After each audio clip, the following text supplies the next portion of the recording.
मशरूमच्या भाजीसाठी कढईमध्ये मी 2 टेबलस्पून एवढं तेल टाकत आहे।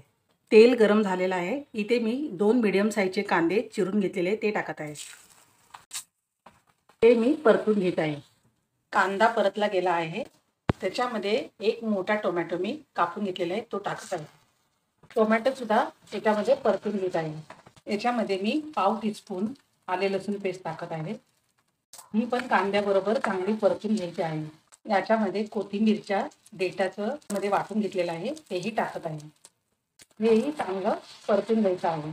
याच्यामध्ये अर्धा टीस्पून हळद, अर्धा टीस्पून जिरेपूड, अर्धा टीस्पून धनेपूड, 1 टीस्पून लाल तिखट मसाले चांगले परतून घ्यायचे आहेत। हे मसाले परतण्यासाठी मी थोडंसं पाणी टाकत आहे। पाणी टाकल्यामुळे मसाले आणि कांदा टोमॅटो हा एकजीव होतो आणि हे थोडा वेळ शिजवून घ्यायचं आहे। मसाले चांगले परतले गेले आहेत। त्याच्यामध्ये मी अर्धा टीस्पून मीठ टाकत आहे। मध्ये हे मशरूम कापलेले आहे। हे 1 पॅकेट मशरूम आहे ते टाकून घेत आहे। मशरूम कसे धुवायचे याचा एक व्हिडिओ मी टाकलेला आहे, त्याची लिंक मी याच्याबरोबर देत आहे। मशरूमच्या भाजीला पाणी न टाकता पण किती पाणी सुटलं आहे। याच पाण्यामध्ये ही मशरूमची भाजी शिजवून घेणार आहे आणि गॅस मी मोठाच केलेला आहे। मशरूमची भाजी कधी पण स्लो गॅसवर करून घ्यायची नाही, कारण मशरूमला पुष्कळ पाणी सुटतं।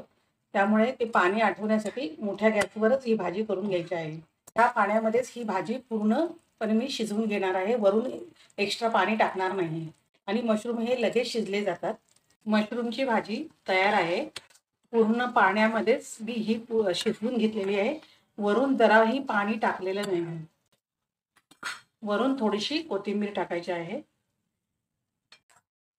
ही मी प्लेटमध्ये काढून घेत आहे। मी मशरूमची भाजी प्लेटमध्ये काढलेली आहे। वरून थोडीशी कोथिंबीर टाकत आहे।